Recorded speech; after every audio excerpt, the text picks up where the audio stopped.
Hello everyone, welcome to Crystal IQ knowledge. इस video में हम पढ़ेंगे क्लास 9 सिविक्स का चैप्टर 2 कॉन्स्टिट्यूशनल डिज़ाइन। पहले वाले चैप्टर में हमने देखा था कि डेमोक्रेसी में रूलर्स जो होते हैं ना, वो रूल करते हैं। ओके, तो डेमोक्रेसी में रूलर्स जो चाहे वो नहीं कर सकते, वो पूरी तरीके से फ्री नहीं होते हैं कि कुछ भी कर सकें, है ना। तो कई सारे रूल्स होते हैं जो सिटीजन्स को फॉलो करने होते हैं और गवर्नमेंट को फॉलो करने होते हैं। वो जो रूल्स होते हैं ना, वो हमारे कॉन्स्टिट्यूशन में लिखे होते हैं, जिसके हिसाब से हमारी कंट्री चलती है। ओके, तो कॉन्स्टिट्यूशन को ही हमारा supreme law of the country कहते हैं कि जो कॉन्स्टिट्यूशन है ना, उसके प्रोविजंस से ही डिराइव होते हैं हमारे वारी से बाकी सारी जो लॉ होते हैं, मतलब उसी से निकलते हैं। ओके, कॉन्स्टिट्यूशन का वॉयलेशन नहीं कर सकते। अगर संविधान का कोई हनन करता है ना, वॉयलेशन करता है, मतलब जैसे कि संविधान में दिया गया है कि लोगों को अधिकार है बहुत सारे, है ना। तो वो उन अधिकारों को अगर कोई हनन करता है, उन अधिकारों को कोई छेड़छाड़ करता है, गवर्नमेंट भी हो, तो सुप्रीम कोर्ट आ जाते हैं, हाई कोर्ट आ जाते हैं पिक्चर में। ओके, और फिर ना गवर्नमेंट को ऐसा नहीं करने देते हैं। तो ये जो होता है हमारा supreme law of the country होता है। कॉन्स्टिट्यूशन ही डिटरमाइन करता है कि सिटीजन्स के राइट क्या है, गवर्नमेंट की पावर्स क्या है। गवर्नमेंट अपने हिसाब से कुछ भी नहीं कर सकती है। जैसे कि हिटलर था, तो वो अपने हिसाब से मनमानी करता था, बहुत सारे लोगों को मार दिया था उसने, है ना। तो हमारे यहाँ डेमोक्रेसी है। जैसे कि चाइना में देख लो, वहाँ पर अथॉरिटेरियन रूल है ना। तो गवर्नमेंट के पास है, वहाँ पर बहुत सारी पावर्स है। अगर नॉर्थ कोरिया की बात करें तो वहाँ पर किम जोंग उंग है। तो वो कुछ भी करता है, मतलब वो बोलता है कि उसके जैसी ही सबको हेयर स्टाइल रखनी है ना। तो वो पागल टाइप का है ना। तो ये जो होते हैं ये अथॉरिटेरियन रूल होते हैं। पर हमारे यहाँ डेमोक्रेसी है। हमारे यहाँ गवर्नमेंट की पावर्स लिमिटेड है। गवर्नमेंट जो चाहे वो नहीं कर सकती। और गवर्नमेंट किस तरीके से फंक्शन करती है, ये सारी चीज़ें भी हमारे संविधान में लिखी होती हैं, है ना। इस चैप्टर में हम कई सारी चीज़ें देखेंगे, जैसे कि कॉन्स्टिट्यूशनल डिज़ाइन डेमोक्रेसी का। हमें संविधान की ज़रूरत होती क्यों है, कॉन्स्टिट्यूशन की हमें ज़रूरत क्यों है ना। तो उसके रीज़न भी देखेंगे। और कॉन्स्टिट्यूशन किस तरीके से आया, ठीक है, और वो किस तरीके से लिखा गया, उसके पीछे भी कई सारे रीज़न होते हैं, है ना। तो हमारे हमारे इंडिया का भी और साउथ अफ्रीका का भी हम देखेंगे। ओके, और जो ना जो साउथ अफ्रीका और इंडिया का भी देखेंगे हम, डेमोक्रेटिक स्टेट जो किस तरीके से उन्होंने अपना कॉन्स्टिट्यूशन लिखा, है ना। उसमें वैल्यूज़ जो होती हैं रिफ्लेक्ट करती हैं जो लोगों के एस्पायरेशंस हैं, है ना। वो कैसे अपनी कंट्री को चाहते हैं, है ना। हम इन सब चीज़ों के बारे में देखेंगे, है ना। तो democratic constitution in South Africa, south Africa से शुरू करते हैं। तो ये नेल्सन मंडेला जी हैं। तो नेल्सन मंडेला कहते हैं कि मैं जो हूँ, इन्होंने बोला कि मैंने ना वाइट डोमिनेशन एंड जो ब्लैक डोमिनेशन है, दोनों के अगेंस्ट फाइट किया है इन्होंने, है ना, लड़ा है इन्होंने, और आगे भी ऐसे ही करेंगे। ठीक है, वाइट डोमिनेशन और ब्लैक डोमिनेशन इन्होंने क्यों बोला है, इसलिए क्योंकि वहाँ पर जो साउथ अफ्रीका था, वहाँ पर ब्रिटिशर्स रूल किया करते थे, मतलब वहाँ पर आकर के रहने लगे थे ब्रिटिशर्स। ओके, तो वहाँ पर वाइट और ब्लैक में बहुत ज़्यादा डिस्क्रिमिनेशन होता था, बहुत ज़्यादा भेदभाव हुआ करता था, है ना। तो वहाँ पर ना वाइट डोमिनेशन हुआ करती थी। तो जब वाइट डोमिनेशन थी, तो उसके बाद में जो मूवमेंट चलाए गए, लोगों ने स्ट्रगल किया कि ऐसा नहीं होना चाहिए। तो ऐसा हो सकता था कि वहाँ पर ब्लैक डोमिनेशन आ जाए, मतलब फिर उसके बाद में ब्लैक का रूल आ जाए, मतलब कि जो नेटिव है वहाँ के जो लोग थे, क्योंकि वहाँ पर कलर के बेसिस पर डिस्क्रिमिनेशन हुआ करता था, तो वहाँ पर ब्लैक का रूल ना आ जाए। तो इसके खिलाफ भी तो नेल्सन मंडेला चाहते थे कि उनकी कंट्री फ्री, डेमोक्रेटिक, अच्छी कंट्री बने, उनकी फ्री सोसाइटी रहे, है ना। और इन आइडियल्स के लिए वो जी रहे थे। वो चाहते थे कि सभी लोग साथ में रहें अच्छे से हारमोनी में, है ना। तो वो चाहते थे सभी लोगों को इक्वल अपॉर्चुनिटीज़ मिले। ये उनके आइडियल थे, जो चाहते थे वो उनकी कंट्री ऐसी हो जहाँ पर इक्वल अपॉर्चुनिटी हो, डेमोक्रेसी हो, है ना, हारमोनी के साथ, पीस के साथ सभी लोग रहें, है ना। तो वो ऐसी कंट्री चाहते थे, और इस आइडियल के लिए वो जिंदा भी रह सकते थे और इसके लिए जान भी दे सकते थे। नेल्सन मंडेला ने ये कहा है। नेल्सन मंडेला को ना जो साउथ अफ्रीकन की वाइट गवर्नमेंट थी, तो वाइट साउथ अफ्रीकन गवर्नमेंट, उन्होंने जेल में डाल दिया था। उनके ऊपर चार्जेस लगाए गए थे कि ये गवर्नमेंट को ओवरथ्रो करना चाहते हैं, है ना, गवर्नमेंट को ओवरथ्रो करना चाहते हैं गलत तरीके से। तो ट्रेजन का चार्ज लगाया गया था उनके ऊपर। इनको और इनके साथ 7 और लीडर्स थे, इनको ना पूरा ज़िंदगी भर की जेल दे दी गई थी, लाइफ इम्प्रिजनमेंट कहते हैं उसको, 1964 में। क्योंकि इन्होंने अपोज भी किया था जो अपार्थाइड रिजीम चला कर रही थी कंट्री में। अपार्थाइड के बारे में भी हम देखेंगे। तो ना इसमें इन्होंने 28 साल जेल में बिता दिए थे अपनी ज़िंदगी के, है ना। जो प्रिजन जो था, कहाँ पर था, रॉबिन आइलैंड में था वो, उसमें। तो अपार्थाइड रिजीम क्या होता है, ये देखो यहाँ पर बोर्ड लगा हुआ है कि नेटिव हो जो साउथ अफ्रीका के, या फिर इंडियंस हो, या फिर दूसरे कलर के भी हो, तो वो लोग यहाँ पर एंटर नहीं कर सकते। वहाँ पर गार्ड है तो वो शूट कर देगा, है ना। तो वार्निंग दी गई थी, ऐसे साइन बोर्ड दिखाई थी अपार्थाइड एरा का। मतलब कि वाइट का इतना ज़्यादा डोमिनेशन हुआ करता था कि उनके बीच वगैरह भी अलग होते थे, और उनके बीच में ना कोई वाइट वाला एंट्री नहीं कर सकता था, है ना। और जो एंट्री करते थे, जो वॉयलेट करते थे ना लॉ, उनको पनिशमेंट मिला करती थी। ओके, तो स्ट्रगल अगेंस्ट अपार्थाइड। तो ऐसा नहीं है, हमारी कंट्री में बस बहुत सारे इश्यूज़ देखने को मिलते हैं, कास्ट सिस्टम वगैरह और जो डिस्क्रिमिनेशन वगैरह दूसरी कंट्रीज़ में भी देखने को मिलते हैं। पर वो लोग हैं कि एजुकेटेड है, फाइट करते हैं इसके खिलाफ़ और अपना माइंड ओपन करके चलते हैं, है ना। हमारे यहाँ की रिजिड है लोग, मतलब एक्सेप्ट करने को तैयार ही नहीं होते। ओके, तो स्ट्रगल अगेंस्ट अपार्थाइड देखने को मिलता है। अपार्थाइड जो है ना, एक सिस्टम है रेशियल डिस्क्रिमिनेशन का, जो कि साउथ अफ्रीका में चला करता था। रेशियल डिस्क्रिमिनेशन, रेस के बेस में डिस्क्रिमिनेशन करती थी। White Europeans impose the system on south Africa. तो वाइट यूरोपियंस, जो यूरोप की कंट्रीज़ के जो लोग थे ना, वो गए थे वहाँ पर। अब वो टेम्परेट रीजन में रहते हैं, और टेम्परेट रीजन पता होगा ना आपको, अगर ये अर्थ है, ये इक्वेटर है 0 डिग्री, इसके ऊपर आता है ट्रॉपिक ऑफ कैंसर और ये आता है ट्रॉपिक ऑफ कैप्रिकॉर्न, है ना। तो ये वाला रीजन जो होता है इक्वेटोरियल रीजन होता है। ओके, जो ये इक्वेटर के आसपास का होता है ना, तो इसको कहते हैं इक्वेटोरियल रीजन, है ना। और यहाँ पे जो होता है इसके ऊपर का जो, तो इसको बोलते हैं टेम्परेट रीजन। तो यहीं पर बढ़ती हैं जो ट्रॉपिक ऑफ कैंसर जो निकलती है ना इधर से, तो इसके ऊपर का जो रीजन होता है वो टेम्परेट रीजन होता है ना। तो हमारी कंट्री में भी आप देखो ना, तो इंडिया का जो नदर्न पोर्शन है, सॉरी नदर्न पोर्शन है, तो वहाँ पर ना बहुत ज़्यादा ठंड रहती है ना। तो वहाँ पर एक्सट्रीम ठंड पड़ जाती है, वहाँ पर बर्फ़ वगैरह भी होती है।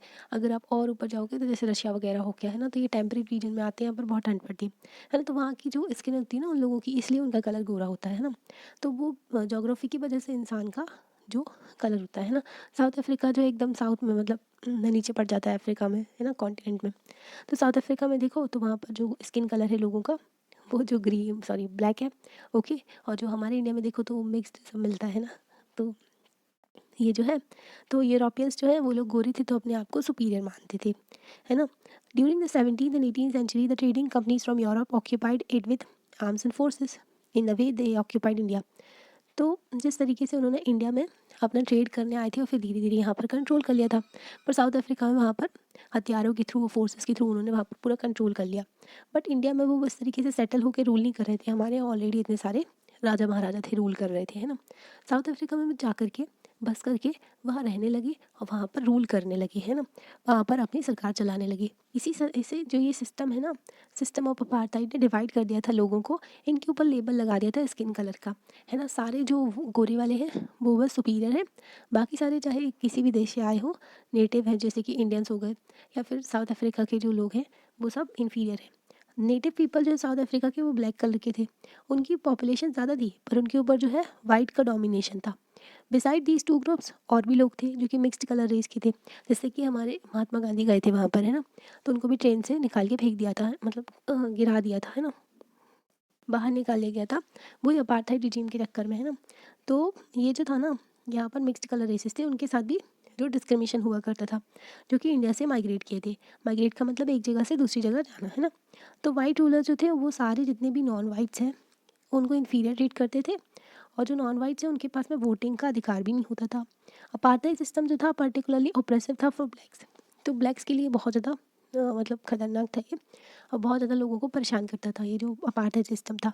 इसमें ना वाइट एरियाज़ में ये लोग जा भी नहीं सकते थे, और अगर वाइट एरियाज़ में जाना है तो इनके पास में परमिशन होनी चाहिए। बसेस हो गई, टैक्सीज हो गई, hotel, hospital, schools, colleges, library, cinema hall, ठीक है, theatre, swimming pools, public toilets and जितनी भी चीज़ें थी ना सब कुछ सेपरेट थी वाइट्स और ब्लैक्स के लिए। इसको सेग्रीगेशन कहते हैं, अलग अलग कर देना, है ना। They could not even visit the churches where the white worship, जहाँ पर वाइट लोग भगवान को याद कर रहे हैं, उनकी ना प्रार्थना कर रहे हैं, तो वहाँ पर जो है ब्लैक नहीं जा सकते थे। इस तरीके का डिस्क्रिमिनेशन भी चला करता था।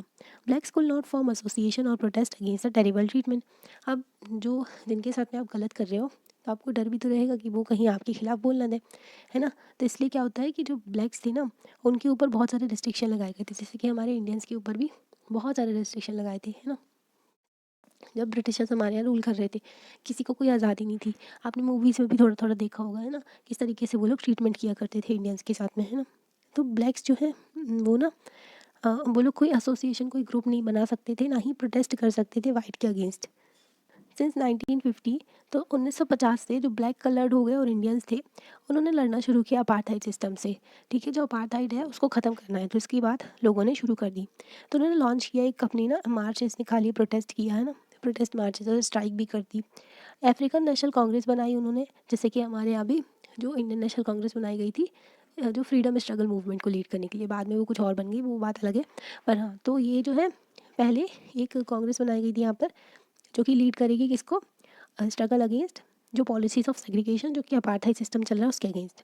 तो इसमें ना कई सारे वर्कर्स थे, कम्युनिस्ट पार्टी के मेंबर्स वगैरह थे, मतलब सभी लोग आ जाते हैं ना साथ देने के लिए, क्योंकि ये गलत सिस्टम था। कई सारे सेंसिटिव वाइट जो थे, मतलब जो कुछ ऐसे वाइट भी थे जिनको लगता था कि ये गलत हो रहा है, ऐसा नहीं होना चाहिए, है ना। तो उनको भी, जो उन्होंने भी ज्वाइन किया इसको और अपोज किया अपार्थाइड को, और इसमें स्ट्रगल में बहुत ही इंपॉर्टेंट रोल प्ले किया।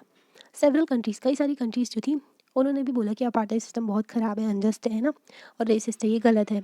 But the white racist government continue to rule. पर जो वाइट रेसिस्ट गवर्नमेंट थी वो फिर भी वहाँ पर रूल कर रही थी, है ना, लोगों को मार रही थी, टॉर्चर कर रही थी, है ना, और जेल में डाल रही थी जो भी प्रोटेस्ट कर रहे थे। जैसे हम अंग्रेज़ किया करते थे ना, हमारे यहाँ कोई उनके खिलाफ बोलता था तो उनको जेल में डाल देते थे, फांसी चढ़ा देते थे, है ना। तो इस तरीके का ट्रीटमेंट उनको भी मिल रहा था, है ना। अब न्यू कॉन्स्टिट्यूशन की तरफ ये लोग बढ़े। जब प्रोटेस्ट और स्ट्रगल बढ़ता गया बढ़ता गया बढ़ता गया, तो उसके बाद क्या हुआ, तो गवर्नमेंट ने, उनको लगा अब ब्लैक्स जो थे वो ना, एक तो पॉपुलेशन भी ज़्यादा थी, है ना, सभी लोग जो थे अब प्रोटेस्ट करने लगे थे, तो वाइट्स वाले डर गए। वो कहते हैं अब कैसे चलेगा, है ना, हमारा सिस्टम तो चलने से रहा। तब उन्होंने सोचा ठीक है अब ये सब छोड़ते हैं ना, they could no longer keep the blacks under their rule. अब जो है अपने रूल के अंडर नहीं रख सकते थे वो ब्लैक्स को, है ना, क्योंकि ये लोग अब समझने लगे थे जो वाइट रिजीम को, ब्लैक्स वाले हैं ना, और उसके अगेंस्ट प्रोटेस्ट कर रहे थे। तो वाइट रिजीम ने अपना ना, जो शासन कहते हैं, तो मतलब जो गोरों का शासन था ना, तो उन्होंने सोचा कि अब ठीक है हम अपनी पॉलिसीज़ को चेंज करेंगे। जो डिस्क्रिमिनेटरी लॉज जो थे, मतलब जो कि भेदभाव किया करते थे, जो भी कानून थे उन सबको हटाया गया, बैन कर दिया गया on political parties, ban on political parties, and जो रिस्ट्रिक्शन लगाए गए थे मीडिया वगैरह में, सब कुछ हटा दिए गए, है ना। तो हर चीज़ हटा रहे थे। 28 साल बाद जो नेल्सन नेल्सन मंडेला जी थे, तो उनको जेल से निकाला गया, उनको फ्रीडम मिली, है ना। तो क्योंकि उनको तो लाइफ इम्प्रिजनमेंट दिया गया था ना, तो 28 साल जेल में बैठे रहे वो, फिर उसके बाद में उनको निकाला गया। फाइनली 26 अप्रैल 1994 में जो न्यू नेशनल फ्लैग बनाया गया साउथ अफ्रीका में। देख रहे हो कितना टाइम लग गया इनका ये जो डिस्क्रिमिनेटरी सिस्टम हटाने में, है ना। हमारी कंट्री तो 1947 में आज़ाद हो गई थी, हाँ, पर वो आगे चलता रहा, बहुत सारी प्रॉब्लम्स थी हमारी कंट्री में भी। पर 1994 में यहाँ पर ये अपार्थाइड सिस्टम हटा, है ना, और फिर इन लोगों ने अपना नया फ्लैग बनाया, है ना। एक नई नई डेमोक्रेसी उभर कर आई। अपार्थाइड सिस्टम जो था वो एंड हो गया, है ना, और जो फॉर्मेशन जो हुआ मल्टी रेशियल गवर्नमेंट का, मतलब जो वहाँ पर अब इक्वल अपॉर्चुनिटी मिलने लगी सभी लोगों को, डेमोक्रेसी थी।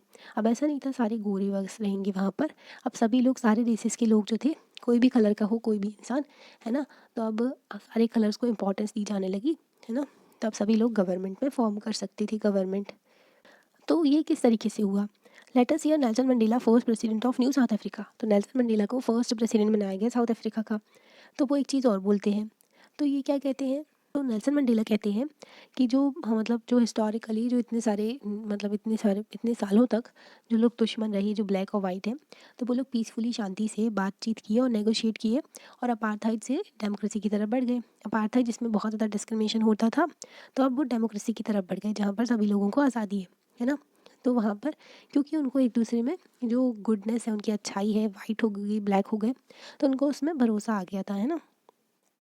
तो वो कहते हैं कि मैं विश करते हैं वो ऐसा कि साउथ अफ्रीका जो है कभी भी जो बिलीफ है अच्छाई पर और जो इंसानियत पर, वो कभी ना छोड़े, है ना, जो कि ये हमारी डेमोक्रेसी का कॉर्नर स्टोन है, बहुत ही इंपॉर्टेंट है ना। तो ये बात बोलते हैं वो। After the emergence of the new democratic South Africa, black leaders appeal to fellow blacks to forgive the white for the atrocities they had committed while in power। तो जो ब्लैक लीडर्स थे उन्होंने बोला कि जो वाइट थे ना, तुम्हारे साथ उन्होंने बहुत ज़्यादा अत्याचार किया है वाइट्स ने, है ना। जो गोरे लोग थे उन्होंने बहुत ज़्यादा मचा के रखी थी, है ना, मतलब बहुत परेशान किया था लोगों को। तो उनको ना, तो वो कहते हैं ब्लैक्स से तुम भूल जाओ, बदले की भावना नहीं रखनी चाहिए, है ना। तो वो कहते हैं माफ़ कर दो इनको। दे सेड हम एक नया साउथ अफ्रीका बनाएंगे जिसमें इक्वालिटी रहेगी सभी रेसेस की, मैन हो वुमेन हो, सभी लोगों को, है ना।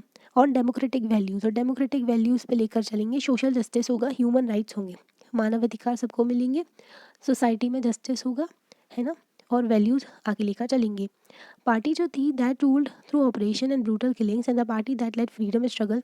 तो जिन्होंने, जैसे कि वाइट्स जो थे जिन्होंने रूल किया था, जो पार्टी थी वो, और ना जो फ्रीडम स्ट्रगल को चलाने वाली पार्टी थी, वो दोनों मिले, बातचीत की उन्होंने और फ्रीडम स्ट्रगल की, और ना फिर उन्होंने अपना कॉमन कॉन्स्टिट्यूशन निकाला, है ना, बात करने के बाद में, है ना, नेगोशिएट किया ढंग से बैठ करके।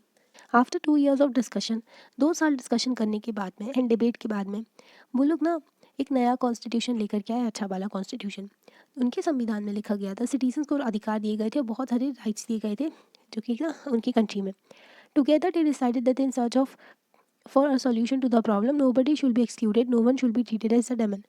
तो उन्होंने बोला जब हमें किसी प्रॉब्लम का सोल्यूशन निकालना होगा तो किसी को भी पीछे नहीं छोड़ा जाएगा, है ना, सभी लोगों को साथ में लेकर चला जाएगा, है ना।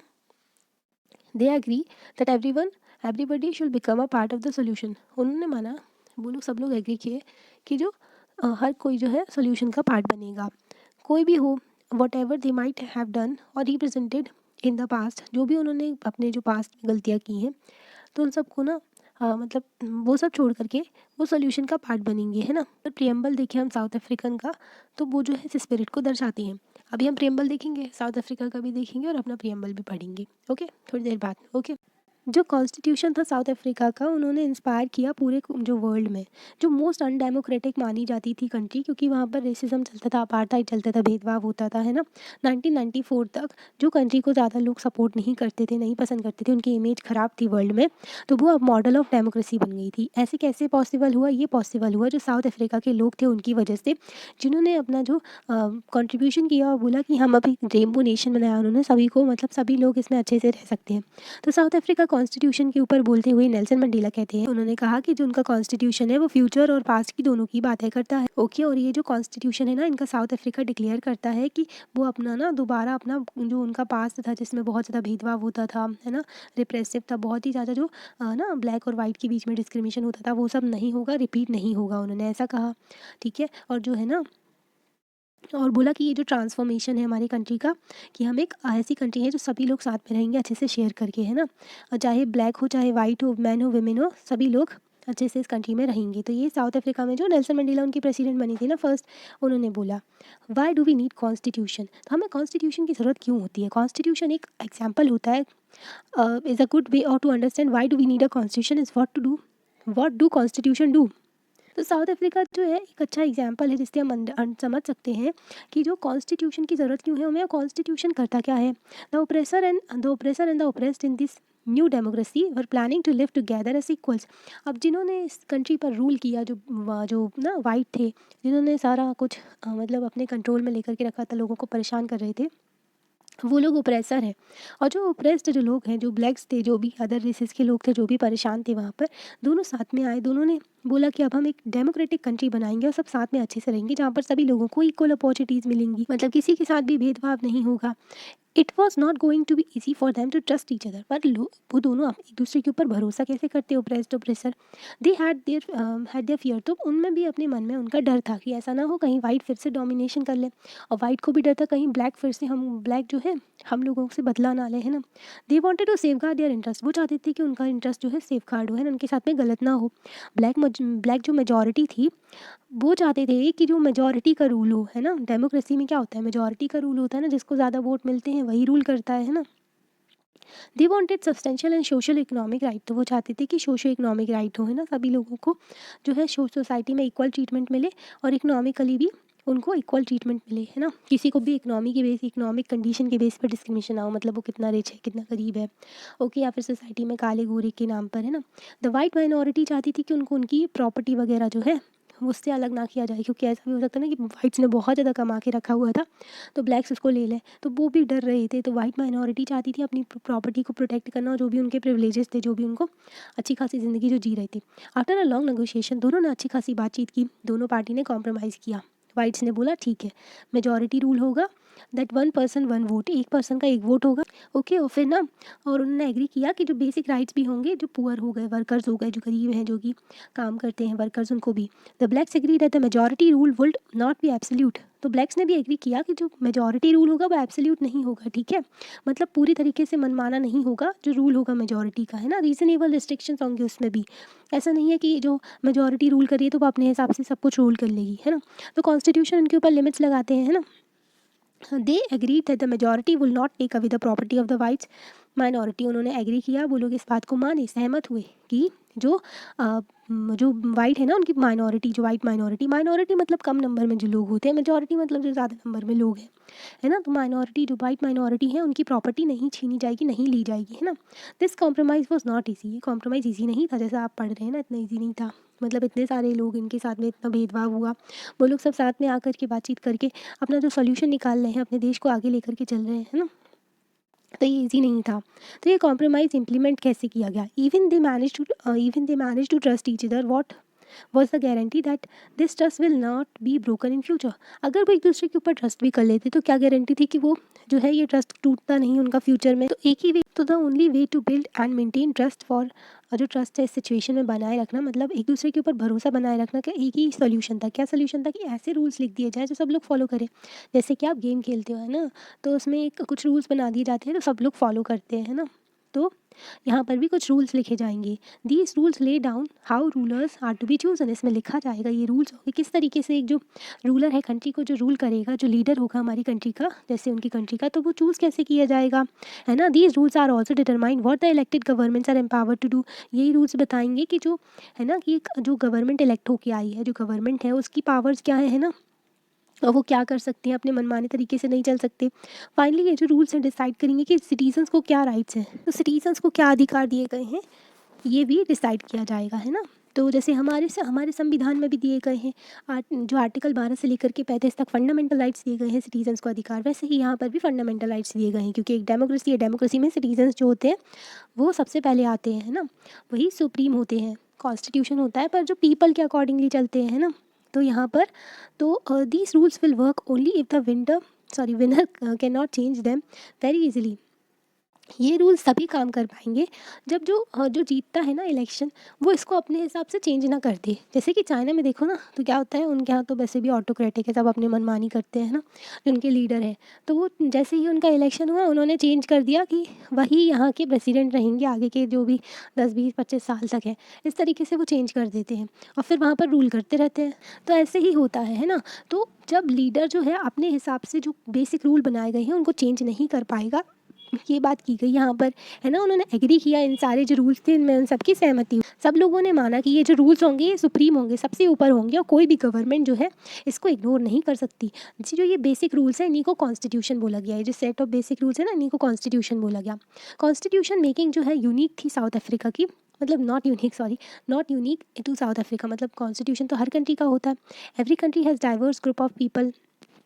हर कंट्री में आज भी देखो ग्लोबलाइजेशन है, तो हर कंट्री में आपको मतलब डिफरेंट रिलीजन के लोग मिल जाएंगे, है ना। तो डाइवर्स जो कंट्री होती है हर, है ना, देयर रिलेशनशिप में not have been as bad as between the whites and blacks in South Africa. अगर देखें तो पर इतने ज़्यादा बुरे रिलेशनशिप नहीं होते हैं लोगों के जितने ब्लैक और वाइट के थे साउथ अफ्रीका में, है ना। और जो वाइट्स थे उन्होंने बहुत जुल्म किया था ब्लैक के ऊपर, इसलिए वहाँ पर उनका जो रिश्ता था बहुत ही ख़राब टाइप का था, है ना, रिलेशनशिप जो था उनका।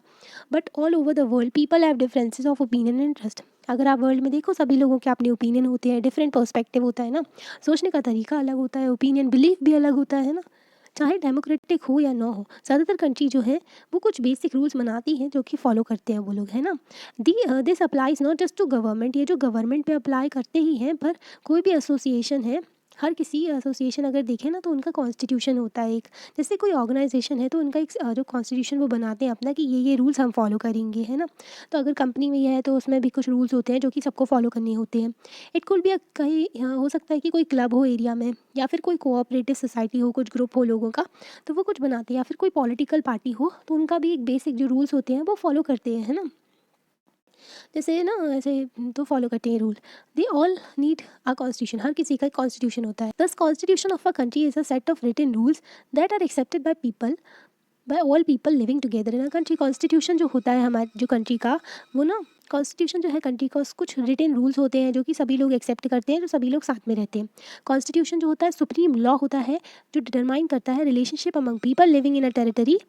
एंड जो जो लोग रह रहे हैं, जैसे कॉन्स्टिट्यूशन है ना, सुप्रीम लॉ है, सबसे ऊपर है ना, उसको सभी लोग फॉलो करेंगे। वो रिलेशनशिप बताता है कि लोगों का रिलेशनशिप कैसा होगा, ठीक है, जो उस कंट्री में रह रहे हैं उनका, एंड जो रिलेशनशिप कैसा होगा लोगों का और गवर्नमेंट का, है ना। Constitution does many thing, constitution क्या क्या करते हैं।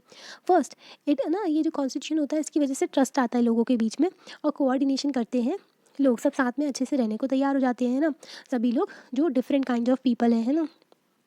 सेकंड होता है कि गवर्नमेंट किस तरीके से कॉन्स्टिट्यूट की जाएगी, मतलब इलेक्शन के थ्रू होगी गवर्नमेंट आएगी, है ना।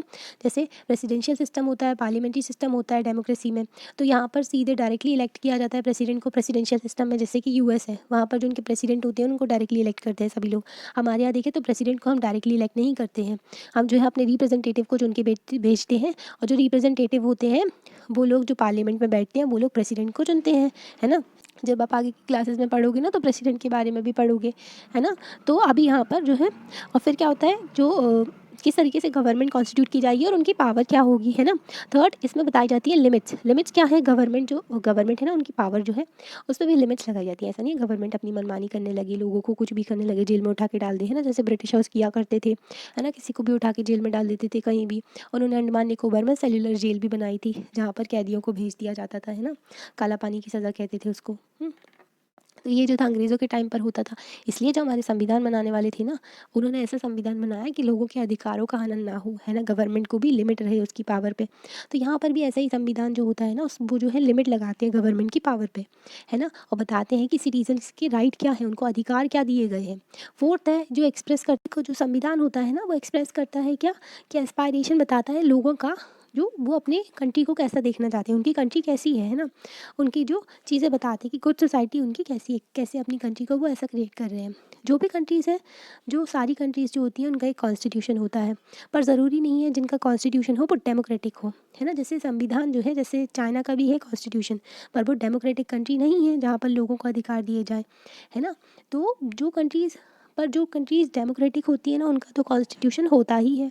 जब यूके से अमेरिका ने आज़ादी ली थी ना, जो यूएसए है, तो अमेरिका ने जब आज़ादी ली थी यूके से, है ना, जो ब्रिटिशर्स थे उनसे, तो उसने ना अपने आप को कॉन्स्टिट्यूशन दिया था अमेरिका ने। आफ्टर द रेवोल्यूशन, जब फ्रेंच रेवोल्यूशन हुआ, ठीक है, तो फ्रेंच रेवोल्यूशन के बाद में जो आप ना हिस्ट्री में पढ़ोगे फ्रेंच रेवोल्यूशन, तो जो फ्रेंच रेवोल्यूशन के बाद में फ्रेंच जो पीपल थे उन्होंने अपने आप को एक कॉन्स्टिट्यूशन दिया, डेमोक्रेटिक कॉन्स्टिट्यूशन। तो अगर देखें तो since then it has been become a practice in all democracies to have a written constitution. तो इस टाइम से ना, इतने पुराने पुराने टाइम से ये चला आ रहा है कि कॉन्स्टिट्यूशन होता ही है डेमोक्रेटिक कंट्रीज़ का। ओके, तो इतना हमने देखा। अब इसके बाद में जो इंडियन कॉन्स्टिट्यूशन का है वो पार्ट 2 में देखेंगे। पार्ट फर्स्ट में हमने साउथ अफ्रीका के कॉन्स्टिट्यूशन के बारे में देख लिया, और कॉन्स्टिट्यूशन की जो हमें चाहिए क्यों है, ये सारी चीज़ें हमने पढ़ ली। ओके, तो फिर मिलते हैं नेक्स्ट पार्ट में। ओके, कैसा लगा आपको, लाइक करके बता सकते हो, और चैनल को सब्सक्राइब भी कर सकते हैं। Thank you.